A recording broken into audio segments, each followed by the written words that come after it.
Shalom, salam sejahtera untuk kita semua.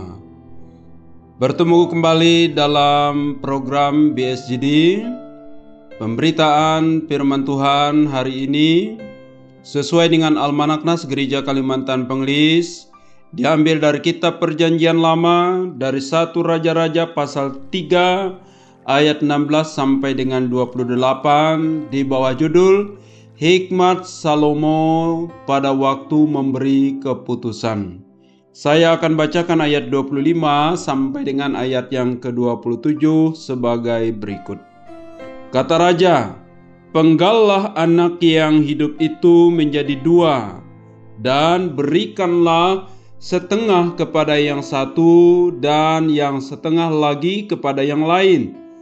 Maka kata perempuan yang empunya anak yang hidup itu kepada raja, sebab timbullah belas kasihannya terhadap anaknya itu. Katanya, "Ya Tuan Raja, berikanlah kepadanya bayi yang hidup itu.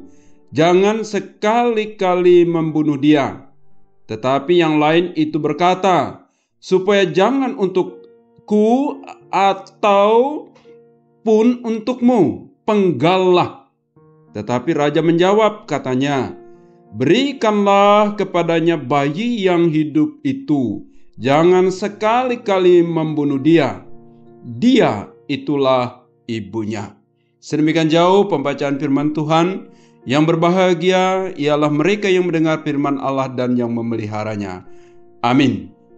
Bapak, Ibu, saudara-saudara pendengar setia BSJD di mana saja berada, dalam nas ini ialah bagaimana hikmat yang dilakukan oleh Salomo dalam memutuskan persoalan yaitu umat Allah pada saat itu. Diceritakan dalam nas ini ialah ada dua orang perempuan yang berperkara persoalan, yaitu satu orang anak yang masih hidup, karena kedua perempuan itu baru saja melahirkan, mereka sendiri di rumah. Lalu kemudian yang satu mati oleh ketindih ibunya, dan kemudian mengambil anak perempuan yang masih hidup itu. Dan mereka bersengketa, mengatakan, "Punyakulah anak yang hidup itu." Yang lain mengatakan, "Punyakulah yang hidup itu." Lalu akhirnya raja mengambil sebuah keputusan yang luar biasa. Lalu Raja Salomo mengatakan, "Ambil pedang." Lalu pedang diambil, lalu ia katakan, "Belah saja anak yang hidup itu. Berikanlah yang setengah kepada ibu yang satu, dan berikanlah setengahnya kepada ibu yang lainnya." Tetapi kemudian ibu yang benar-benar memiliki anak yang masih hidup itu berkata, "Jangan sekali-kali Tuanku Raja, yaitu membunuh anak itu. Berikanlah anak itu kepada perempuan itu." Lalu kemudian perempuan yang lain itu berkata, "Belah saja, biar, bukan untukku dan bukan juga untuknya." Maka disitulah Salomo mengatakan, "Berikanlah kepadanya anak itu, karena dialah ibunya." Jadi ini adalah hikmat yang diberikan, ditaruh oleh Allah di dalam hati Salomo. Sehingga dalam ayat yang ke-28, umat bangsa itu menjadi kagum sekali dengan Salomo, bahwa itu adalah hikmat dari Allah. Sehingga mereka takut dan hormat sekali kepada Salomo karena hikmat yang daripada Allah itu. Dan memang bahwa Salomo telah meminta hikmat itu dari Allah. Sebagaimana dalam 1 Raja-Raja pasal 3 ayat 9 dan ayat yang ke-10, di situ Salomo meminta hikmat dari Allah, dan Allah memandang itu baik dan memberikan hikmat kepada Salomo. Dan ini buktinya sebagaimana nas kita hari ini, yaitu Tuhan telah memberikan hikmat kepada Salomo.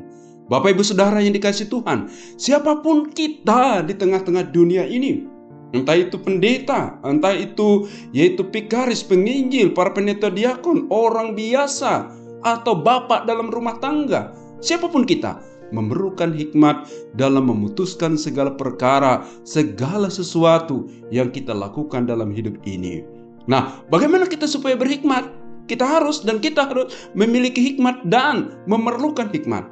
Maka sebagaimana Salomo dalam nas ini, ia meminta hikmat dari Allah dalam doa dan permohonannya, sehingga Allah pun memberi hikmat kepadanya, sehingga ia mampu memutuskan segala perkara umat yang besar, yaitu umat Israel itu.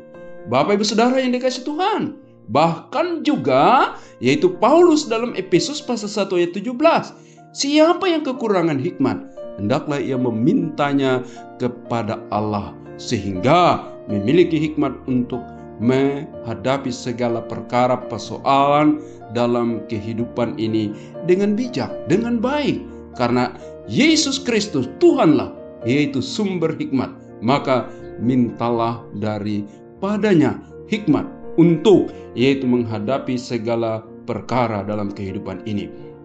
Di dalam 1 Korintus pasal 1 ayat 30, Kristus Yesus oleh Allah menjadi hikmat bagi kita, sehingga dengan meminta kepada Tuhan di dalam Yesus Kristus, kita memiliki hikmat, bijaksana, baik dalam menjalani kehidupan ini, dalam memutuskan segala sesuatu, dengan berelasi dan berbicara dengan semua orang kita dengan hikmat yang dari Allah.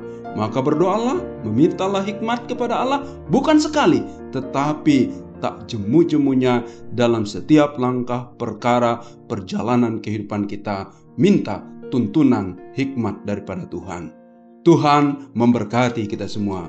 Mari kita berdoa. Kami bersyukur kepadamu ya Tuhan atas segala kebaikan dan kasih-Mu dalam kehidupan kami. Terima kasih atas firman-Mu yang telah kami baca dan kami renungkan.